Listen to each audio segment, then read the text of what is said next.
And we're live. Yeah. What's good, people? It's your boy Icarus Gray. And it's your homeboy Wordplay TJ. And this is the No Rhyme or Reason podcast, where we talk about everything. Everything for no reason at all.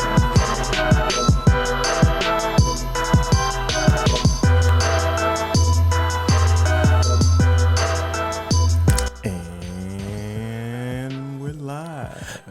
Yeah. I was trying not to mess that up. Because that was so great. As the siren comes in and messes up. It's fine. That's life. Add some atmospheric noise.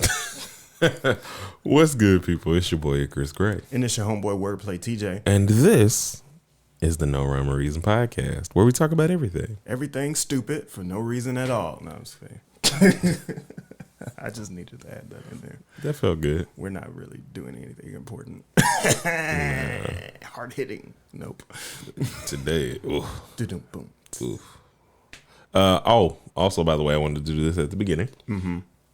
Hope all of you had a good Thanksgiving. So happy Black Friday to most of you at this point. But hopefully you come out of your food comas long enough to watch this episode. I don't eat that much anymore.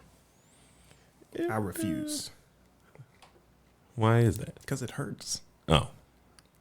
Wait. How much are you eating? And my black people don't need to die from overeating. No. How much? Like, sir, you need to answer this. How much are you eating in one sitting? I used to eat a lot. Like everybody else does. No, they're like, I'm in a food coma. That's the reason why you're in a food coma is because you're overeating. Okay, I see what you mean. But you said it hurts. And I'm like, how much were you eating? It does not. Yes. Listen, this is what you do. You get up. You make yourself a plate. You eat that. Don't give me fat tips. Don't go double back. Just come in here. Don't go double back. Icarus Gray's fat tips. Yes. Don't go double back. Kaboom boom. Then, wait till lunch. Make you another plate. Uh-huh. But then again, this is for black families that you not waiting until 10 o'clock to eat. Mm-hmm. Like, these are the families that cook the day before, so that way y'all can eat whenever people show up. Like, you're not waiting on that late family member or whoever. The food is already here. If they miss the food, they miss the food. But yeah, you just eat it like regular times. A better strategy is to eat a little bit less. Smaller portions over a longer period of time. Or just normal portions. Just don't double. What is normal portions? Okay, don't double the portions. Big. Good luck with that, bruh. But yes, so I hope you all had a lovely Thanksgiving. Now it's okay for you to do all that Christmassy stuff that y'all are already doing in disrespecting my month. That's a big no for me. No, it's not. It's not time. After Thanksgiving? Nope. Okay, okay, give me your, because I like this idea. Wherever you're going with it, I'm with it, but let me know. Here's the marker for me. Uh-huh. You start that shit winter solstice. December 21st? Yep. Jesus. Oh, I got a new clip that I got to add for us. It's too much. Okay. Buy humbug, my dude. Okay. So, Fat TJ and Fat Icarus and Wordplay. Yeah. Humbug word. Humbug J. TJ. Humbug J. Humbug TJ. Yeah, Humbug TJ. Yeah. Oh, man. So we got Jesus. We got to get into this. Thank you everybody for being here, especially if you're watching on YouTube. If you're listening on the audio, YouTube. Thank you for. Shut up, old guy. If you listen on the YouTubes and the television things, and on the radio, the listening devices, the Digimans and Pokemans, the cellular phones, the flippy devices, the Palmet computer things, then we appreciate and you. you shop at Walmart's. You should subscribe. You should follow, and you should also rate the podcast on whatever listening platform that you're hearing us. So thank you very much for all the attention that we get. We're watching the numbers, so we appreciate it. Mm-hmm. Shout out to y'all. Got a comment about anything that we discussed today, put it in the comment section. Also, email us at nrorpodcast@gmail.com. I shouldn't have named it that. But anyway. You did to me. Going forward. Yeah. You did to me. Exactly. It should have been like, no rhyme. And then I should just slap the mic up at the same time. And one. And then we just switch places, switch faces, and then like lives and everything. It's just What is like, this, face off? All of a sudden it's like, bizarro world. Anyway. I went on a rabbits thing. You went on a what? What? Wild goose chase? Is that what you meant? I went down a rabbit You hole. you are growing older before my eyes. I went down a wild rabbit goose. You went down the rabbit hole. Yeah. Speaking of that, I'm excited about The Matrix. Agreed. I'm watching that on my birthday. Oh, Yeah. that is a good birthday gift. Oh, speaking of, side note, you two are invited, so we'll talk about that later. Oh, If you want to well, join us for that. YouTubes. You're not invited.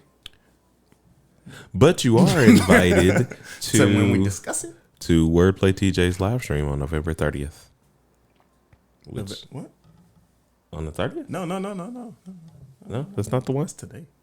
Oh, the live stream is today. So if you're watching this today, I'm sorry that back you and missed watch. it. Go back and watch it. Check it out. I'll be there in the comment sections. And I'll boot you. It's our first topic. So this has been trending recently. We're a little late to the program, but I don't really normally engage in these type of shenanigans. But it was such a we've big been deal. talking relationship stuff, so I think this is a prime example of this type stuff is just toxic. Has this conversation come up? Excuse me. Oh, he's alive. For guys. you all? This type of conversation? I mean, have you talked about it with anybody else? No. The only thing I've done is I was listening to the Daddy Issues podcast. Shout out to Tony Baker and crew, Keon Pole. I'd be messing up folks' names. Know that I watch y'all a lot. It don't seem like I do, Chaz and everybody else. That sound like it. But I was listening to them talk about it and just like the thing to me before let's introduce it first. Okay. Because what Oh, happened yeah. is just So talk about yeah. it. We So didn't- we're folks gonna don't play a even know clip. what we're talking about audio wise, because folks that are that are watching, they know.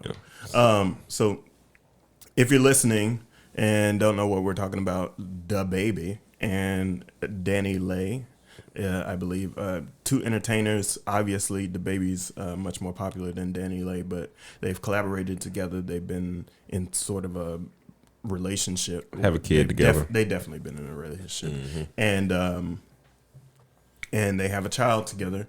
And Or in the words of there was a big incident on IG Live, strangely enough, and we'll comment about that later, where they got into a fight. So I wonder if we can take some time to listen to it. You can talk about verbal. Let's clarify because they didn't get. There was call for. He law called the cops, I enforcement, believe. right? Yeah. So here we go. Wait a minute. So we'll play it. You'll talk about what you heard on the podcast, and then we'll. Oh yeah. discuss. Leave. This is real life. This not the shit with your parents. No, let's get you one now. Do you need help? Let's get you a jet. You have to leave. Shawty got to go. Can y'all? Like, what's up? I can't leave. I can't leave. Look at this. I can't leave. I've been sitting up all night. I can't get no sleep. This Your is sleep, okay. get out. You're a fucking dog. This is get out Like, mixed you're with. such a good ass father. I'm not trying to be. Listen. You're not. Pardon the language. He's a great father. Okay. And you know that, Danny. Okay. He's a great father, right? Okay. He's a great father. Okay. No, he's a great father, right? Okay. Sure. She's a crazy I was bitch. pregnant. You wasn't my girl. I wasn't your girl. Danielle, I wasn't your girl. you ain't never been my His girl. brother is right there. My brother- Doesn't he call me his girl all the time? Don't he call me his girl all the time, Darius? Don't Darius, ask your people. Darius. They know me as your fucking Darius, girl. what you know, Shawty is, Darius? Bro. Oh my god. What you know, Shawty? Bro, hey, look, bro. This nigga know to have that phone out, man. That's funny. This is some Funny as fuck. This some trapper black nigga shit playing gone wrong. Yeah. All right. So I think we'll stop there for a second. Oh, It goes on for much longer than that, and then there's other clips out there on the internet if you want to check it out. I think my perspective on this is that, well, yeah, we'll I'll run that. So on the podcast, they were basically talking about how, and again, excuse my language because I'm going to get a little upset. Niggas don't take accountability for nothing. Like how they, and you talked about this with the situationships a couple episodes ago. Mm-hmm. You knew how you were setting this relationship up, like from the beginning. What it was they had going on, what it was that they were doing. Like he knew. It's not something that came out of nowhere. Y'all got a relationship. Like I hate how the quote unquote the rappers empower the rapper with money. Like dude is a good father. Shout out to him. I've seen him, do nothing but be a good father to his kids in terms of at least the media perception, and there hasn't been anything that I've seen to where he's done wrong by them. But the thing is, these relationship stuff with rappers and how they were saying is like, that was a relationship and you knew there was a relationship. So all this, it's not your girl and all this other stuff, like you able to follow the timeline and see because y'all are very public people. You are very public with everything. Even the picture that we're using is not like there are different ways to, like, if it was just that's my this is just a photo op kind of thing. There's a way that you can kind of look at it. I mean, you can kind of interpret it this way, but in my mind, because of how close they are, you see it a little bit differently. Who takes pictures with side chicks? That's that's also my other thing. What? I don't like the building of the culture of we get to do all the negative things in the world and then people just get to say, well, you knew what it was. You knew what it was you were doing. Because the thing with their relationship, much like Kevin Hart's relationship, his relationship with his now wife started with an affair from his former wife. And his relationship, I believe, with Daddy Lay started with, him cheating on his baby mama or something at the time with her or something like that. I think is what they were breaking down on daddy issues. And all in all, it's just toxic. The entire environment. I don't like the thing where you end up, like, yeah, you should be able to kick somebody out. That's your house or whatever. But I don't think you should be able to after you done had this person. Like, y'all got an argument. It's like, oh, you got to get out. That's just childish to me. I think that they both share some responsibility. Yes. On his end, right? Well, number one, I think he has every right to make sure that he protects himself without being called names, all types of B's, and he's weak and whatever. Because if it's the other way around and she needed to protect herself, she would definitely have every leeway to do so. Yeah. So that's not cool. Secondly, like, I think that he knowingly let her stay there. Mm-hmm. And if she's a side chick, like, why is she at your house? Like, yeah, but why is she there? Oh, like, and the other big thing let her take care of herself at home. A baby mama can no longer be a side chick.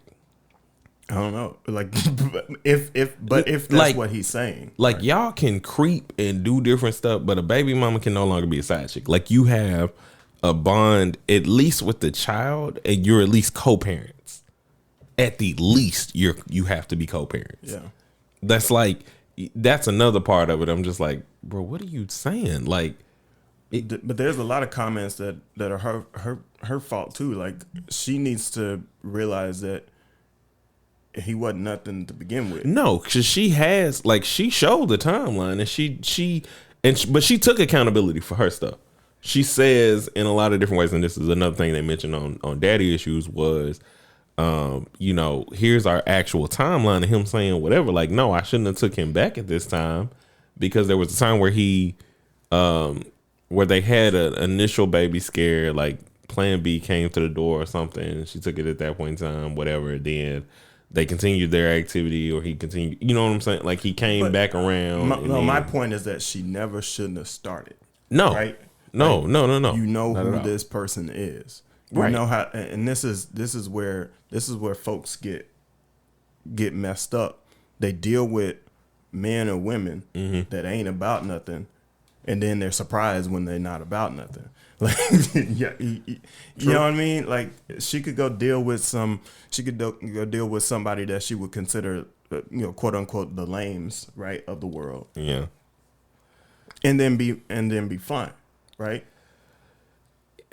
But the thing is, on either end, and this is like the biggest thing about why this is so just terribly toxic and just bad in general, it's about ego. It's about ego on both ends. When you get a shot from, or not shot, but when you get a holler when he's trying to talk to you, this guy who's a big, huge star, given your standing and his standing, it's like, ooh, boom. Yeah. And that shouldn't be the position that we put people in.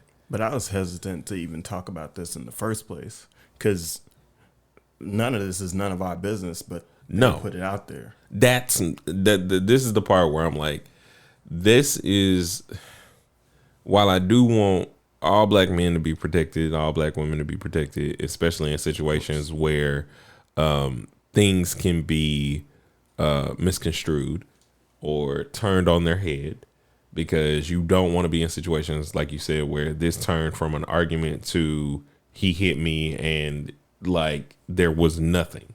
Yeah. You know what I'm saying? Well, that's the thing, is there's certain laws in certain states, and they're not. This doesn't apply to them because they're not in some random state, but they're in North Carolina, South Carolina, something like that. Anyway,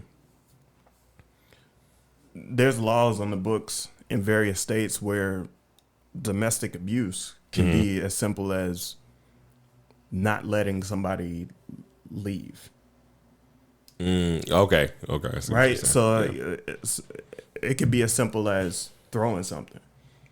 It could be as simple as, like, there's some horror stories that I've learned from my therapist about just different situations that the fault could be on either party. Nobody really did anything wrong, and it leads to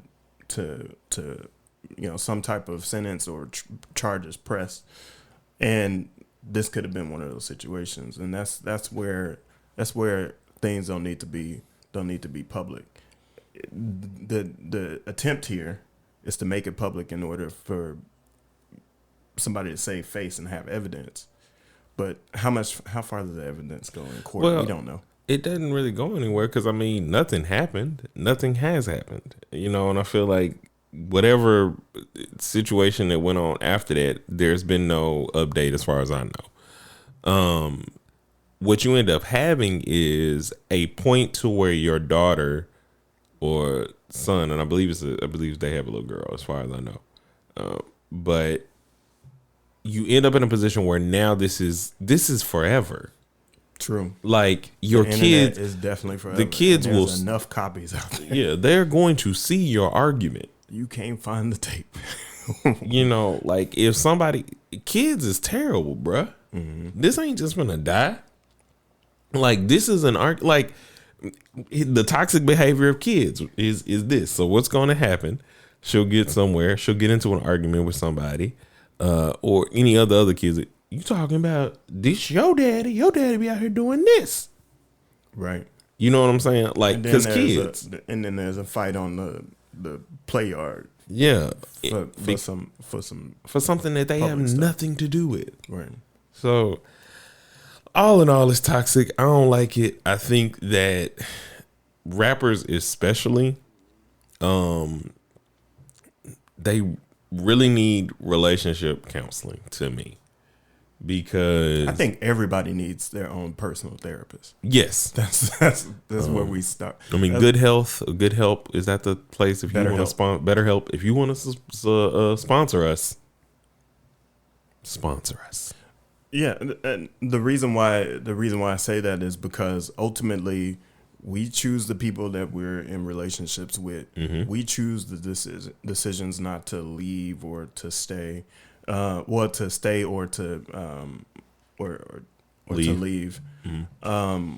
We make those choices, and ultimately we know who we're with, and as much as we want people to change, we can't force anybody to change. We shouldn't be forcing anybody to change within a relationship. And people tend to be they can change, but mostly are who they are. And so we need to understand who we're dealing with when we step into these relationships. He should have known that if she got pregnant, that she would want something more, like, or I've never understood that about any dude ever.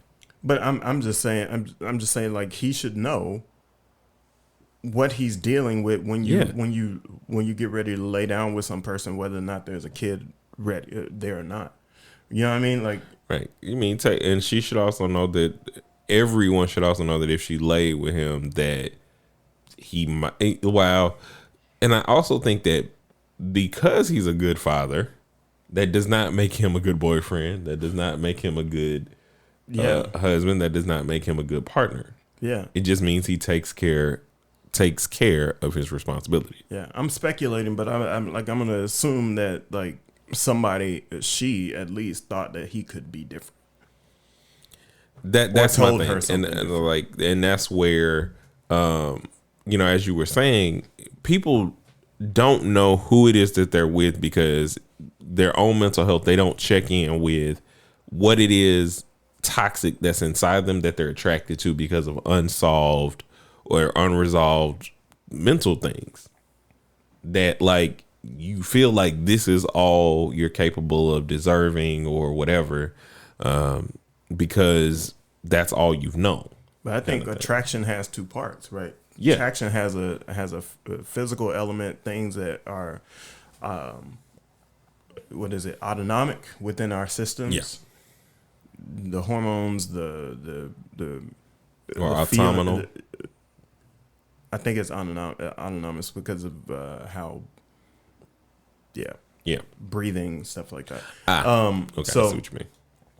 So systems that work on their own within our body trigger certain things to be released, whether it's our physical attraction to somebody, our emotional attraction to someone. Those things do matter scientifically, and it's not mind over matter, it's mind and matter. Yeah. Okay. That makes sense. And that when we're having these types of discussions, we're excusing. Sometimes we're giving the mind part all the power. Well, he could have decided differently, or she could have decided to do something differently. Yes, they could have chosen, but we're naturally attracted to certain things. Yes, and that's what I was saying. Like, if you don't know your attraction points or don't know the things, if you have not done any mental research on those things, or at least talk to somebody or understood who you are, that is the essential issue of relationships today. And I get in on this, is that you don't know who you are intrinsically. You don't know what it is you want out of a relationship, and you don't know that no matter what it is that you want out of a relationship, relationships continue to evolve and grow. So what you expect in terms of what you write today can change tomorrow because we grow as people, hopefully. Agreed. So, moving on to the kind of next topic and also talking about more babies. Yo. So there's a conversation that was kind of brewing up in my mind, thinking about Dababy and his success and where he is as far as like building to his next level, or how successful he is right now. He would be considered, I believe, an A-list artist. Dababy? At the moment. Dababy, yes. Okay. I would also put maybe Lil Baby in that category. Indeed. As well. Probably more so based off of the amount of... Listen. Like, just how visible Lil Baby is. But, Dababy, Lil Baby, I feel like they both have their Listen. Lil Baby is on a run. Yeah, I believe they both have their mountain of success. Yeah. But where the question comes about is just because an artist is popular right now, does that make other artists not A-list? Which is why I have the picture of J. Cole up here. So if you're comparing J. Cole and Lil Baby, some folks will say J. Cole is washed. He's old. He's not as popular. But other folks will argue that J. Cole is popular, is A-list, is a part of the conversation, is popular. So that's where the clash comes, and it's concerning for me. All right, so we're back. That was a funny cut. Yeah, but we were talking about how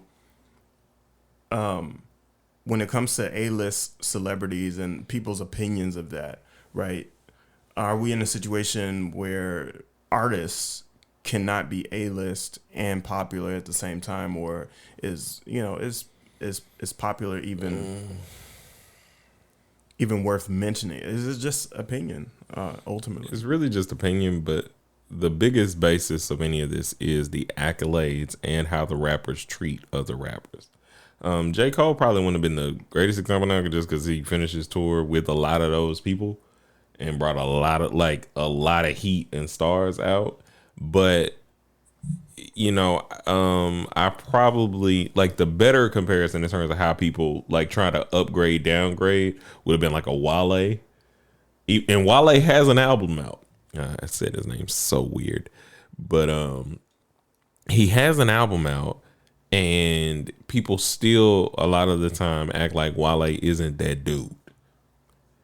Way more so than I think they do Cole, because I feel like this year with Cole dropping off season and doing the things he's done and the way he's done his tour, that he's been climbing up with the people that he's brought out, and the fact that he tours a lot of the time in the same way that Drake and them used to with all of the young guys. I think he keeps himself A-list and popular, and he's achieved OG status. My concern about that is that when we're speaking about relevance, I feel like people can still be relevant even though they're not necessarily popular. Yeah.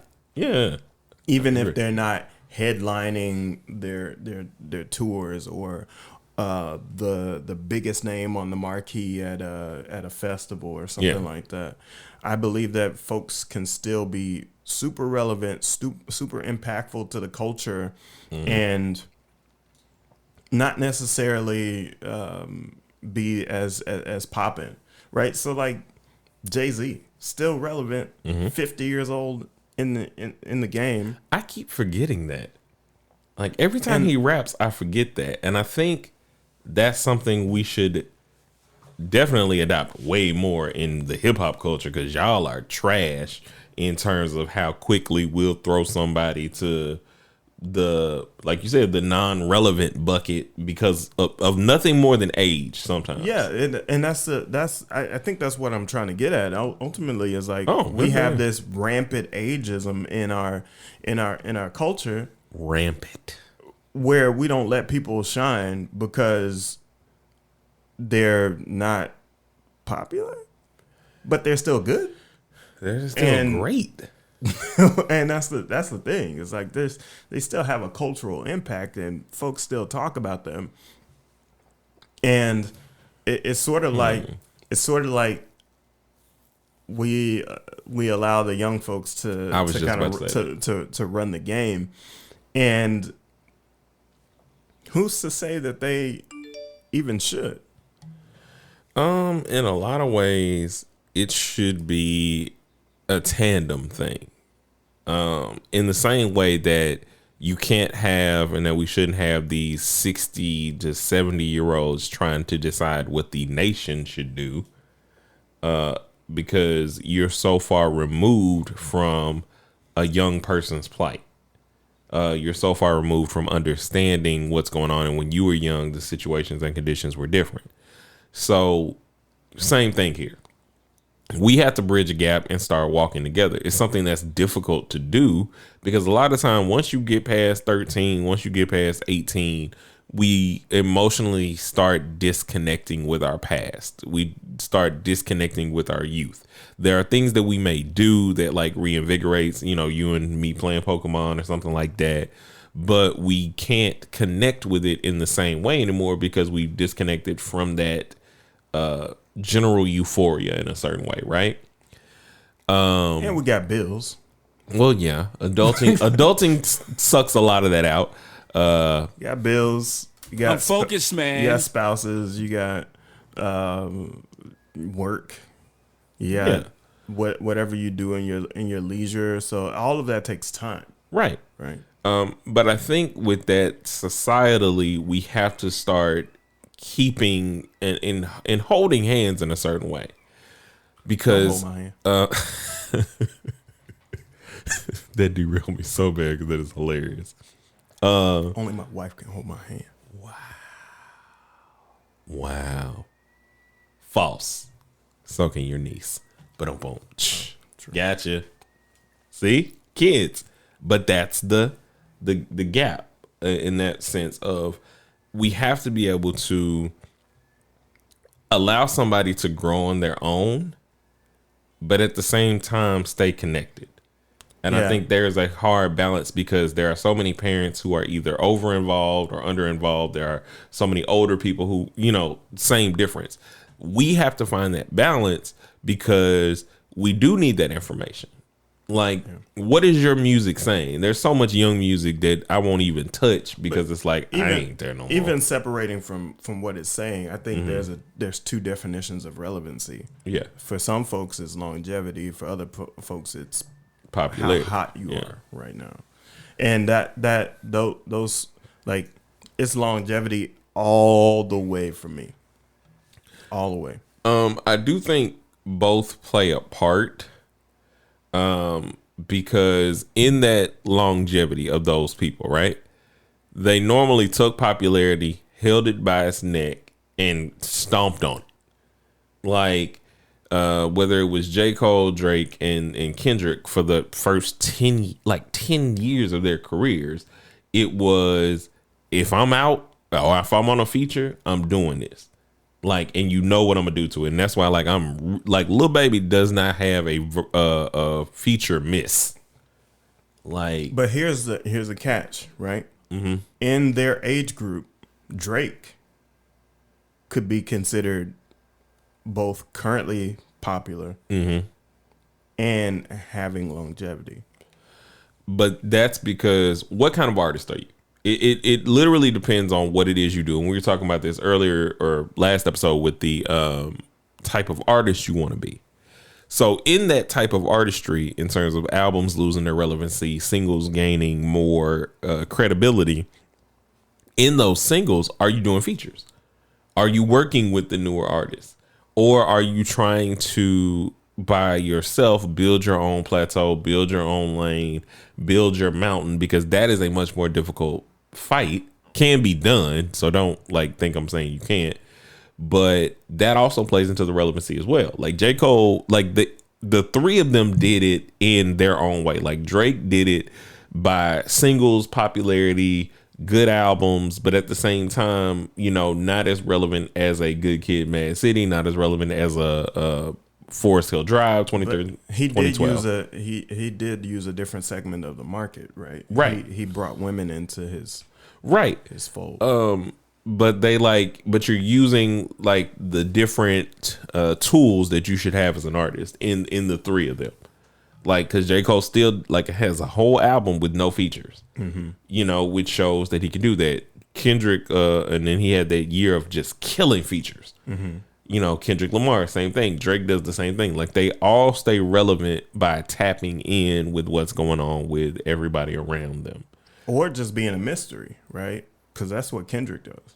Yeah, he's still a mystery, but when he pops up on somebody's feature, it's know what I'm saying? He's very present. He basically took the 3 Stacks blueprint and built a better house on it. Because he's still going to come out with an album or music or whatever. He wasn't, forced, it wasn't Black Hippie, then Kendrick.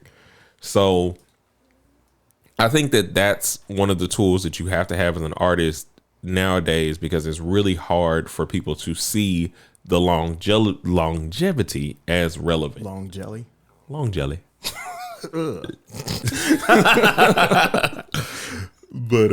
yeah, so. don't want to see the long jelly. No,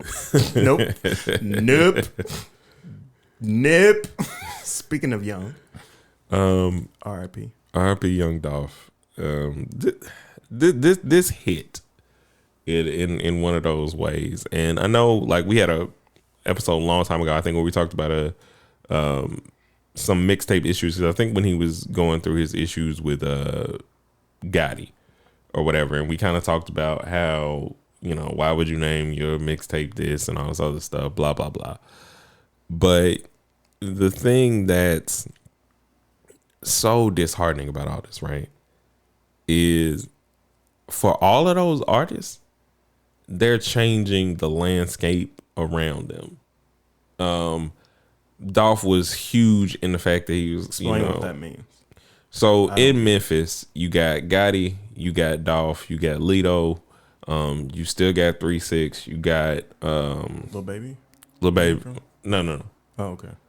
You got Yeba. Well, she's from West Memphis, but still.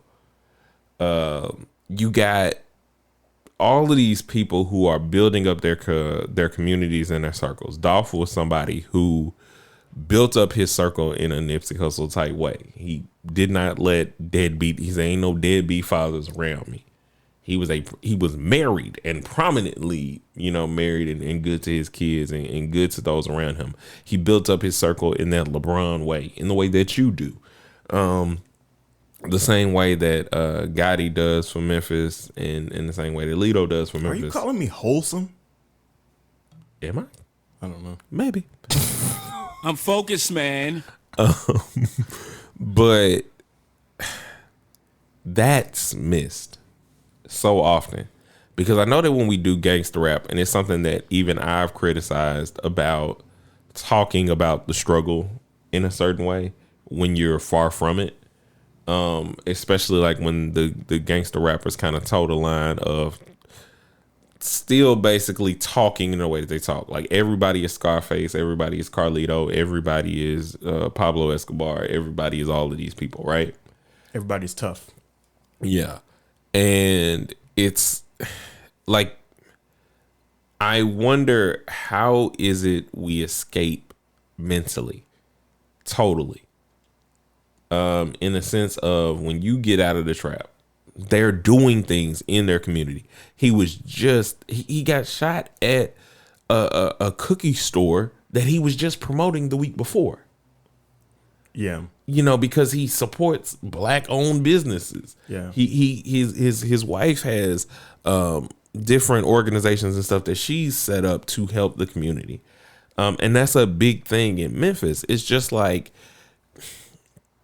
as a society, as a culture, are we wanting to grow, or are we just mad that we're not the people providing the opportunity? Yeah. Well, see, that's the thing that I get concerned about. Like, I do believe in like social programs. I do believe in folks investing into the Black community as a nation and as a country, because I feel like there still needs to be some repair, Right. to our community and the harm done to our community. Not talking about reparations right now, but there needs to be some active movement towards helping us heal. But that is helping us, not doing it for us. And that's where the mental shift comes in, is that we have to be willing to help ourselves out of it too, right? We have to take what's given and then utilize it in a way that we're not. We shouldn't be seen. Number one, we shouldn't be seen as crabs in the barrel, because that's terrible. But we shouldn't look at the next person and just be like, I want your resources because I don't have them. We have to be mindful of our own choices within our lives and things of that nature. And I'm not on this personal responsibility kick, because that's definitely not what I'm getting at. No, you're saying that there's still a balance of things that are going on so many different levels. The thing in that personal aspect, the therapy thing comes back up here, because anger and jealousy should not grow as tough as it does. I want to be able to finish my point, because I think it's not about the personal responsibility aspect. It's about I hold my community to a higher regard. Right. And I hold my head up high when I walk out. And so therefore, I'm going to value things a little bit differently. I will still be Black, and I will still like the things that are within the culture to like. But am I going to say education's for lames? No, I'm not going to do that, because education has its value. Right.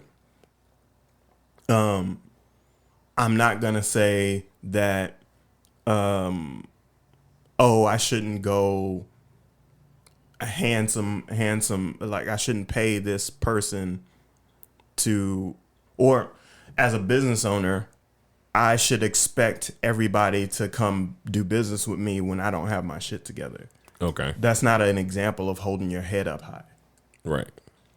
Right. Holding your head up high is, if you're a business, maybe you present yourself in a certain way that gives people the ability to trust you a little bit more. And it's not on them to create that trust. It's on you to create that trust. And I get it. There's a stigma out there that says, hey, if I'm Black, just support me, no matter what level I'm at, because I need to be able to get to the next level, and I can't invest in myself until I do. I don't think that's the right perspective. I think it's I will take everything that I need to take in order to make my product or service the most viable that I can make it, the most presentable that I can make it, and then get people to come along. And I will continue to invest into that product instead of going out and buying other bullshit. Yeah. But that also stands to say that's not saying that you got to have 1 million people on your staff, multi-million-dollar this and that. What it's saying is present your business, and I'm just paraphrasing, and I think this is where you were kind of going. Like, always present your best self. It doesn't matter. Yeah. Like, it starts with you, right? Like, because most businesses are going to start with one person or two people. And that's not saying like, hey, if your business card, like the business card you printed, like got one like a letter off that they did or whatever. That's not saying, hey, you're done wrong, but it's more so saying like, hey, when you're presenting, like, hey, you know, you're still going to them, showing them your best foot forward. Like through everything, no matter what it is, remember that you have customers that you're trying to build. That's the trust you're trying to build. Right. Because I think sometimes that terminology can make people feel like the onus is on them, but it's not. You're not saying it in that, like you said, that accountability click kind of way, and that's how that can kind of come off sometimes. Yeah, and like it's more so just. Again, we're always presenting your best self kind of thing. It's I don't more co-sign the personal responsibility brand. Yeah, like that's not my place. So, say for example, like I'm selling a product, and instead of sending it to you in a box, I send it to you in a paper bag. Right. And the paper bag isn't a part of the branding, right? Like if the paper bag was a part of the brand, then great. Right. That's what I'm supposed to do. But if I can afford a box, I'm gonna put it in a box, right, and present it to you that way. Or even that's if you, I think that's the point I'm getting at. And I'm saying even in that, I still think the same point is even if you had to send the bag, if you're not addressing the fact that you have to send the bag, because that like, hey, this is not how, or find the best brown paper bag you can find, right, or like, whatever. But I'm saying like you still handle that professionally is what I'm saying. Like that's the whole the mindset of professionalism is not always so much in the presentation. It's in how you're carrying yourself with that. Yeah. Because if that's all you had, like if that's all you had at that moment and you're being innovative, because like say you sold out and you're not able to run and get the best bag. This is the only reason I'm saying that and making this qualifier. You still present yourself in the way that you want to be presented, because you already know how somebody's going to try to interpret your business.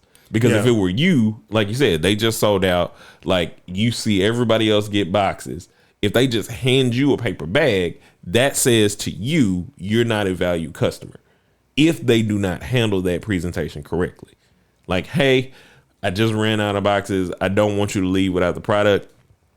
Here's the product. I'll send you a box, or, we'll get you a box as soon as I can get a box, whatever it is. And follow through with that commitment. Yes. Because 99% of the time, it's the follow through with your promises that turns people off. Right. When you don't follow through with your commitments, folks do not like that, whether you're black or some other race or ethnicity.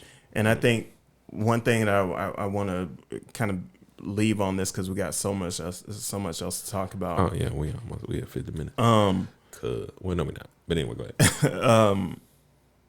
Is when I'm thinking about professionalism, I'm not thinking about it with a like a white lens of professionalism, because that's not. It shouldn't be the qualifier for what professionalism is, and never should be. I think professionalism is what matters in the culture, and you putting your 100%, whatever that 100% is, it's not for me to judge what that 100% is. You put your 100% into that product, and we know when we're given 70. We know when we're given 70. Yeah. When you haven't like executed or thought about something good, right. But all in all, I think that's something that Dolph did for Memphis. That's why this hurts, because there were so many people who were following the Nipsey Hussle brand of not just putting your people in positions that they have nothing that they can do about or whatever, but putting your people in positions to succeed is something that I think that he was doing. And I'm tired of our hip hop artists dying. Like, I just am. I'm tired of like looking online, and it don't matter who it is. You can give me a laundry list of songs you didn't like or things that they didn't do. Nobody, especially the hip hop community, deserves to die like this. Nobody deserves to just be murdered when they are doing better for themselves, when they are taking care of their family. Like, whether you like their music or whether you like the fact that they shining or whatever, it should not end in things like this, like another more fatherless kids. Yeah. So there's no real way to transition out of this outside of no segue. So we're just going into it. Why is this up? It's now time to guess whether or not Wordplay TJ can guess the anime plot. Why is your intro different every time? Because I don't know. Game show voices, it comes and goes. We're gonna have to pre-record this. That would be. I think that's a better way. That would be to handle this. Because then that guy could just do it. Oh yeah, and we can put it right on this button. But yeah, so what you have to guess today, my friend, is we have never gotten this deep in this track because normally I abruptly cut it. Yeah, don't abruptly cut it. Just fade it. I'm gonna fade it on down. I'm gonna fade it on down. Fade it on down. Be the audio engineer that's in your soul. Definitely deep in my soul. But today we have Konosuba. Konosuba. Sure. Wait a minute. I gotta get it right. Konosuba. Okay. What are the rules of this game show? By the way, rules of the game. Oh, good God! I always forget that. Man, see, this is what happens when we come off a sad topic. But here are the rules of the event. I'm supposed to be the contestant. I only give TJ the name and a picture of an anime. He has no other information given, and he has to tell me what this anime is about from a still frame, from something like not a lot of information. Right. And if he gets it right, he gets a. Yeah, right. Let's try that again. If he gets it right, he gets a. Yeah, right. Thank you, Wayne. If he gets it wrong, Pusha T is disgusted. Yeah. Okay. So, yeah. So if you're on the listening on audio, be sure to go check out Anime Plots on the YouTubes and and watch us there. And if I'm gonna forever please come and see us. And then I think at the end, I always give like a little small answer to whatever the anime plot is, so that way you guys are still kept in the loop as well. If you can't, get there, but please get there. Okay. So I'm gonna analyze the picture first. We're working with Kambusha, right? Is the name of I like how you did that. All right. So let's see. This is what I see. I see a blue head girl on the right side of the picture, pretty forward in the frame. A little further back, kind of mid frame, is on the left is a brunette head girl, with a witch's hat. So I'm gonna assume that she's a witch. Maybe they're all witches, or within that canon of medieval bullshit. A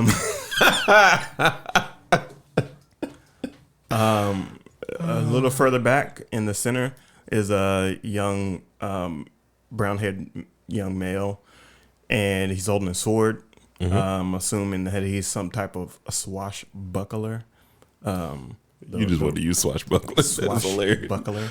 And and then back in the back is a blonde head girl.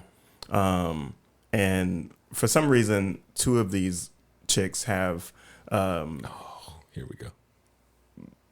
hefty bra sizes. Let's just put it that way. So I'm gonna assume that that's for the perverts out there, and and not for the sake of the plot. But all of these chicks and this young man is they're in a group.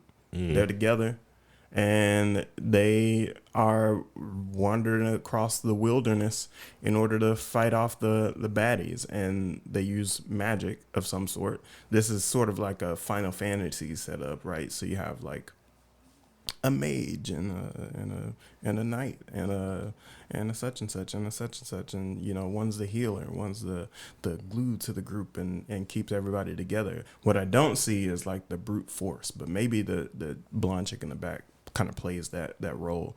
I see something on her side that might allude to that. Or that could be a flask, and she's a heavy drinker. But anyway, my assumption is that they go through. The plot is that they fight monsters, creatures, evil folks of sorts every episode, and then they go back to their command center and do whatever they do to each other and face they might be in a relationship. Anyway. So, okay. Here's what I'm going to do. Because. Yeah, right. For the most part. Okay. Like, you wouldn't be able to get the nuance that this one saw. We like need more like a ding, ding, ding, ding, ding. I got to give you like a.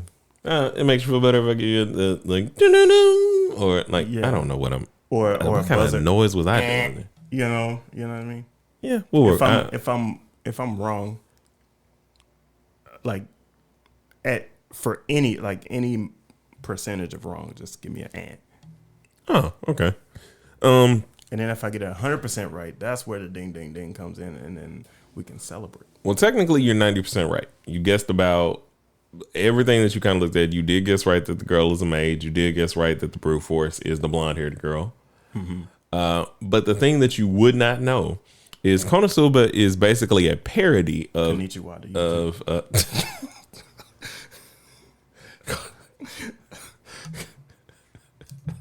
Konosuba is basically a parody of isekai. Isekai is a life in another world, meaning that either you like Digimon, so you go from one world to another, or you died or whatever. So this basically happens. The guy there in the middle, he dies. I forget how. It's something stupid, though. He's brought into this new world, and in the new world, he meets the blue-haired girl who is a goddess. And so in these isekais, they normally... Heal? We'll get there. Does she have the... All right. She sucks. Like, everybody sucks. Is not good at their jobs. Like, it's literally a parody. Okay. So whatever you think they... Like, no, they suck. So I think that's all the context that we need. Yeah, she offers him a power or whatever, and instead of getting a power, he thinks he's about to cheat the game or cheat the new world, and he's like, "You, I'm bringing you with me," not knowing that she sucks. Okay, and then the parody ensues. The blonde-haired girl is not a masochist, but what's the people that like pain? Is that a masochist? I don't know. Anyway, I don't know. She's wordplay, TJ. Into that. Sorry, excuse me, guys. I don't mean to do my old wily countryman laugh there. What was that? But anyway, she's basically into pain. So on top of being, she tries to be brute force and could probably do whatever, but then it's just like, but hit me. Oh. Yeah.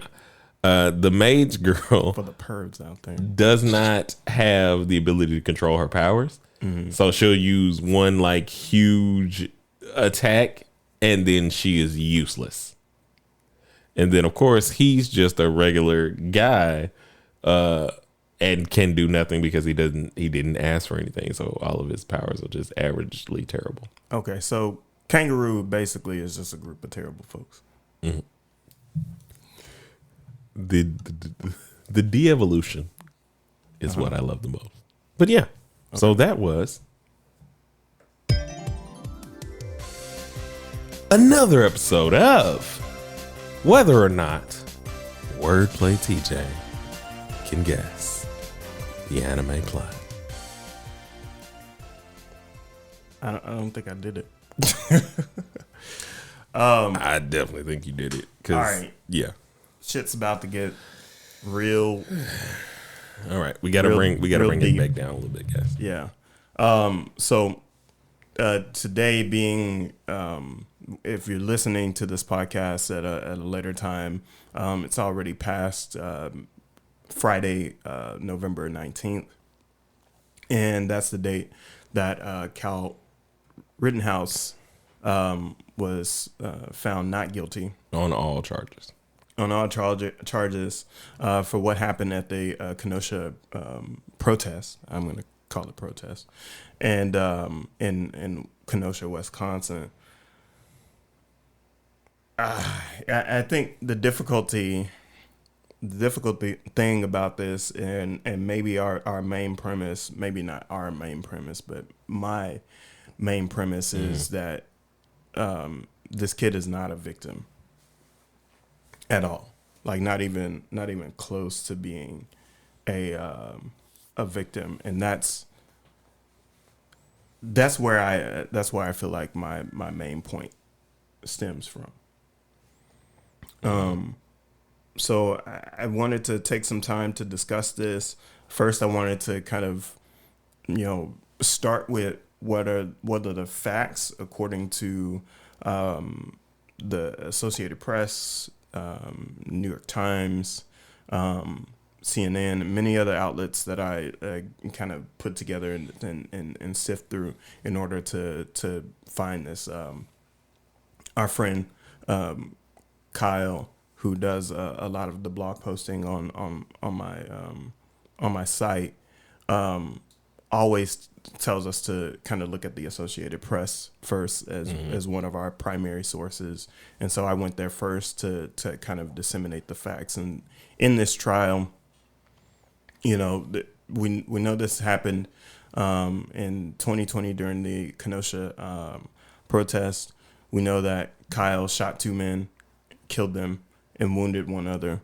And then the argument in court was he acting on a premise of self-defense for all of his charges, and the guilty and the jury found him not guilty, and basically said it was due to him being able to prove that this was self-defense. Okay. So, any initial thoughts about him and his victimhood? My initial thoughts is, of course, we are not surprised, and I think that I had sent a text in our group topics about, are we numb as a society to crime? And this stands to reason for the Kyle Rittenhouse stuff, the young Dolph situation, and the Ahmaud Arbery situation as well, which that case is currently going on. Are we in a place where, as society, like the fact that you were able to mitigate and disregard so many red flags to bring that back up, of the fact that you should not have been there in the first place. The only deaths that occurred from that protest were induced by this young man. The protest would not have garnered any deaths had it not been for this young man, I believe, because it was a protest. And regardless of just looting, rioting rhetoric that people want to hold on to, that's just not what we're going to do, especially not here. Secondly, it's just disheartening that the fact that you get to go somewhere where you shouldn't have been at all, do those things, and then you get to basically say, I went to pick a fight. The fight was not what I expected. And then I needed to protect myself. Is crazy to me. Yeah. And age-wise, the ownership of the gun, like we move to so many different levels of WTF that I don't know what to do anymore. Yeah, his best method of protection was just not to go in the first place. Like what? Why are you there? Why are you a minor and there. Yeah, what untrained sense of justice do you have? Like, this again stands to the whole, if I feel threatened, I'm fine. Like, I can survive whatever, whenever, whoever, however. And I'm just, honestly, man, I'm just tired. I'm tired because, you know, on the same end, where my heart is bleeding for young Dolph, my heart is still bleeding for those people that lost their lives. Self-defense or no, protecting yourself or no, because, and the reason being, like, yeah, they could have been coming after dude to murk him. And I'm not saying that they should have murked him. But I'm saying when we reach these points, how many stops along the way could we have made to keep somebody here, to keep a parent, to keep a brother, to keep someone's child here? Yeah. Could he have not been there? Could he have ran? Like, could he have left and gone home? Like, the stove's too hot. Let me go. Would they have just, would they, because you have the gun, they don't. Like, how then how do you feel you need to defend you have the gun? Like, Yeah. and as far as I know, with all the research or whatever, the people that he was feeling afraid of did not. No, that one person did have a gun. So To be clear, the gentleman that was one of the gentlemen that died did have a weapon. So, well, on either end, it's more so like, why is that the end all be all in terms of protection at this stage in life? Yeah, so it's like why you're going to your chef, and you're going to cut some butter, and you grab a chainsaw. Yes. Or like, even, why do you need to go this far in order to get the job done, right? So supposedly he was there to assist people medically during these protests that were asking for help. That was what he was there, and other people that he came with were there for. Mm-hmm. How do you end up holding a gun if you're going to assist people medically? How do you end up in a position where like that, like, but also how do you end up in a position where you're aggravating people? Because that's another issue of it. Because, like, I feel like, I don't know that those people were just seeing red and thought, you, sir, must be chased. well, if you come out with a assault rifle, you might be seen as a threat. But that's what I'm saying. Right. Like, your whole viewpoint, and like, that's why I'm like, you came with the full intent of, quote unquote, helping people. If you didn't have the gun, you'd still be able to help people. Right. But if you felt that afraid of everything that was going on in the same way that we talk about cops, then don't be there. Right. Well, it's the same argument that we give about, we tell women, right, you're dressed a certain way, so you're going to attract a certain amount of a certain kind of attention. And so in that argument, he's dressed like a militant. Mm-hmm. He's dressed he's presenting himself as ready to go to war. He's not dressed as a helper. No. And you're also not dressed in, you're clearly dressed enough in opposition and saying something. Right. Because my whole thing with all of this, right? How does this transpire to where somebody's able to pick you out, know that you are against, and then antagonize further?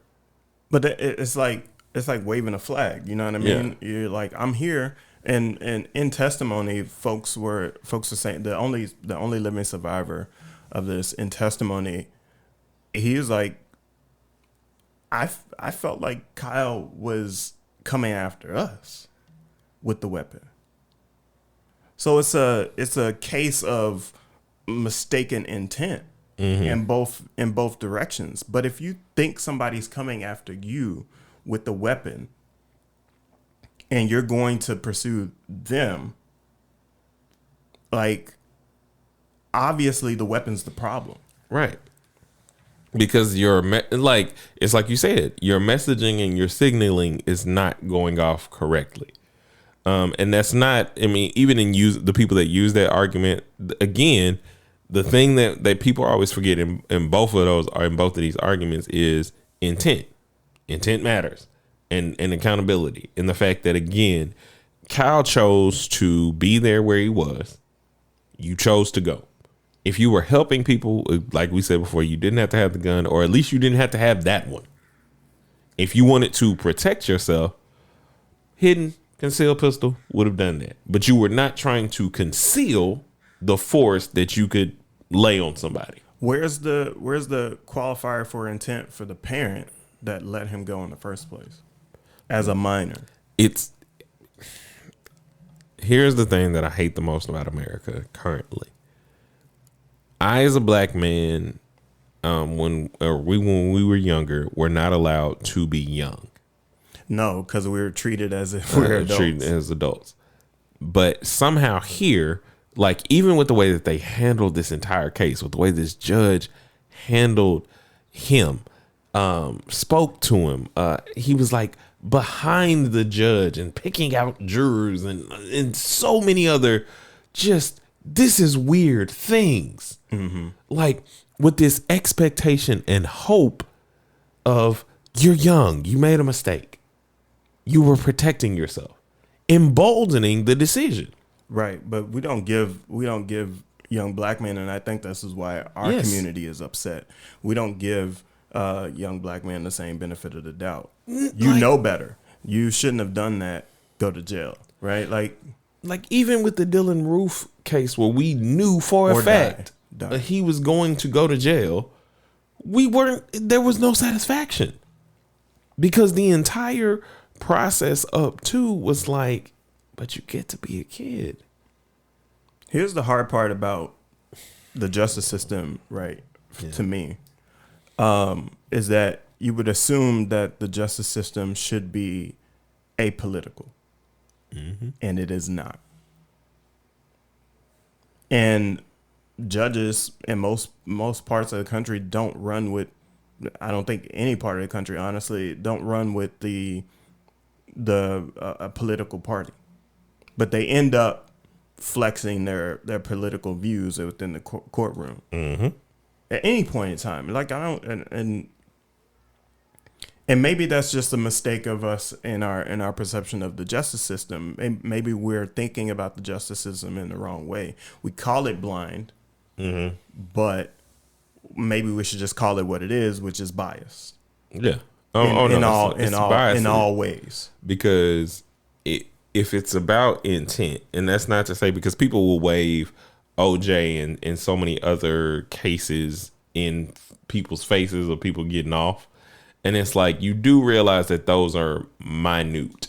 And if we were somehow able to pull up the whole of all cases where someone has gotten off for this or less, and then diagnose who it was, who was on the jury, so on and so forth, like, a lot of stuff ain't adding up.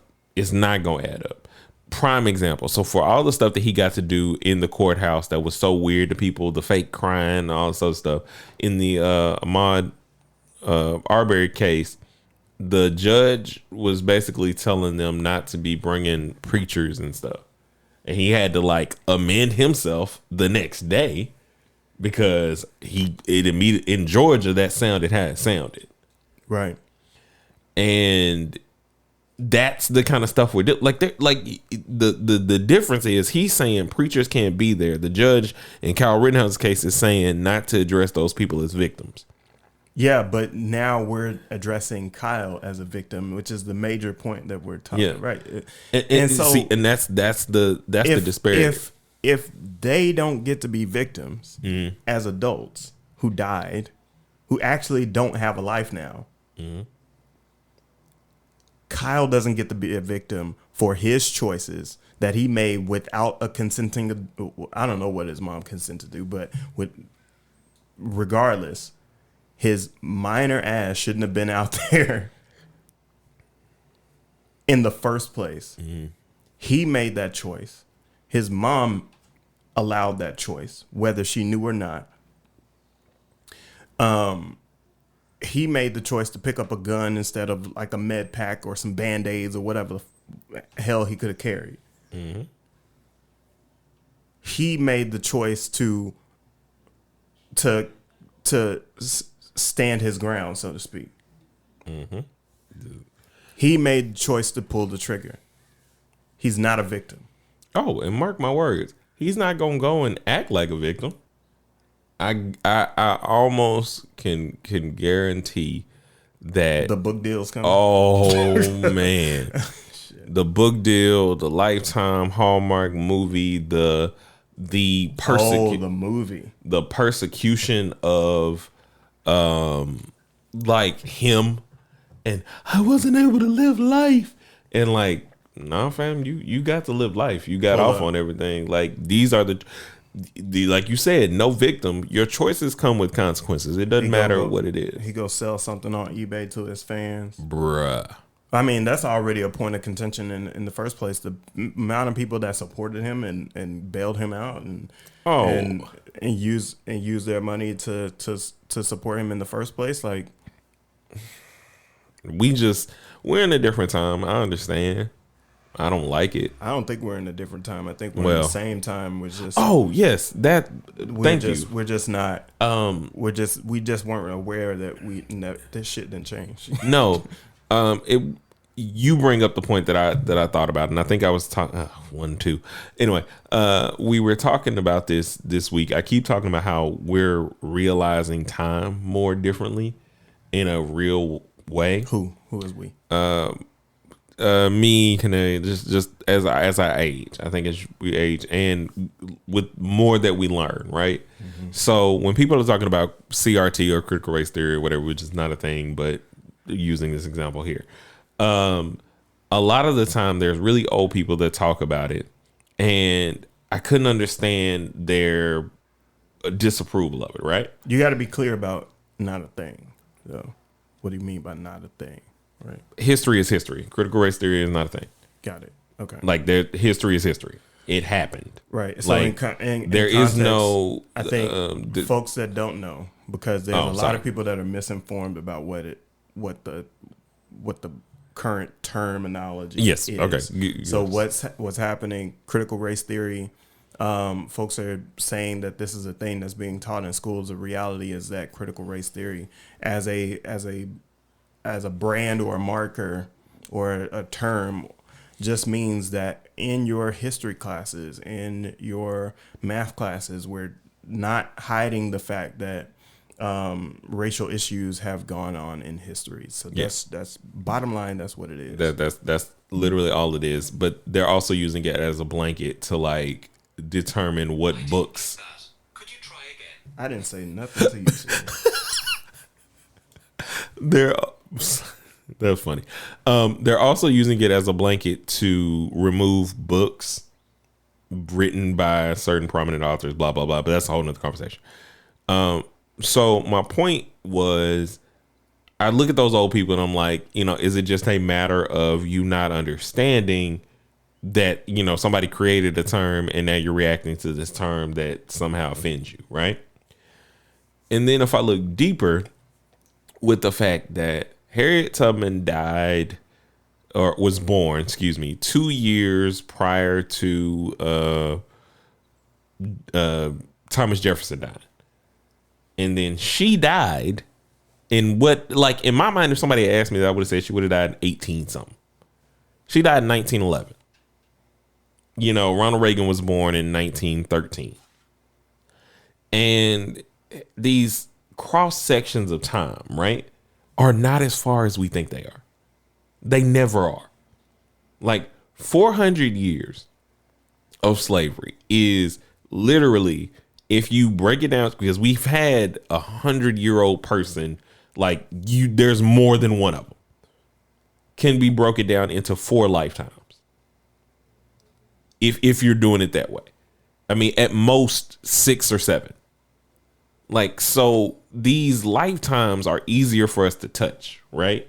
Are easier for us to understand. And all in all, it's just time is the understanding that people have. We're not that far from it.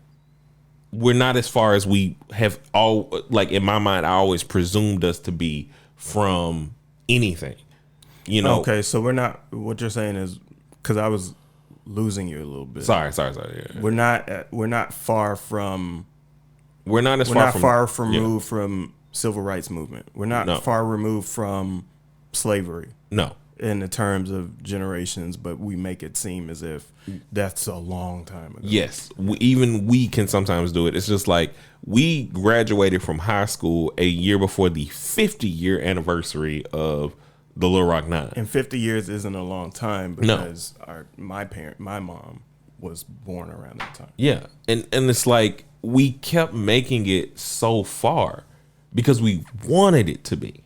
But the reality of it is that it's not that far. It's not far at all. And the generationally speaking, generations on average are around 30 years or so, and so that's only one or two that's only almost two generations removed.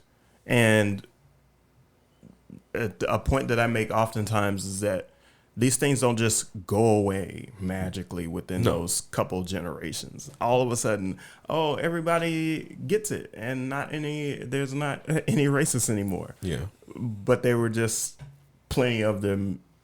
50 years ago, two generations ago or 5 decades ago. It just doesn't make any sense. They make it seem like they all died off, or the worst of them have died off, and it's like, no, the worst of them is still a teacher. The worst of them is still has a practice that they've had for 75 years. The worst of them raised another person like them, right? Who is now 30, who is now in the legal system. Who, like, the only difference that all of these people know is that the things you do are publicized differently. Right. And that's the thing, is that those ideas can be passed on in secret, and nobody ever knows. Because they know to keep them in secret. We know what happened when segregation was going on. Like, the world was impacted by the Little Rock Nine. The world. Right.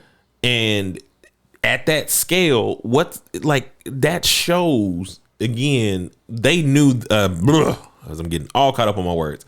Basically, all I'm trying to say is they understood what the spread was then.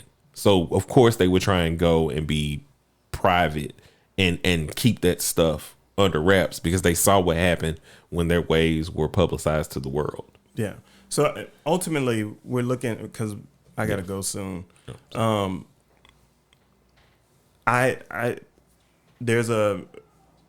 come back to Kyle in just a second after I make this statement. Okay. I have been in conversations where we talk about the term racism has changed. Mm-hmm. The reason why the term racism has to change year over year or several decades or by generation or whatever it may be, the reason why these terms have to change is because it becomes less and less acceptable to do certain things in public. And so therefore those things go underground. And then you have to account for the underground perspective of some of these things. And in this situation with Kyle Rittenhouse, there is an underground perspective, and maybe not so underground now, that we should be able to, we should hold people accountable differently based off of the color of their skin. Mm-hmm. And if you're white, you get an opportunity to play the victim card more often. Yeah, you get the chance to make mistakes because sometimes, emotions overflow or whatever. But anyway, if you have enjoyed this content, but you would like a little bit more, I think that you should join us over on Patreon. We have a couple of different tiers that you should check out. We have the underdog tryouts, which are $1, Only for the underdogs, $3. Underdog upgrade at $5. Underdog Ultra at $20, and the Underdog Exclusive at $50, each presenting wonderful things that we want to give to you, the people who support this podcast and this channel here. So please go and check those out. As you become a patron, we will shout you out on the podcast, and that comes with a whole lot of other perks as well. So thank you all for listening. Thank you all for watching. Please hit that like button, hit that subscribe, and that notification bell. Click, click. If you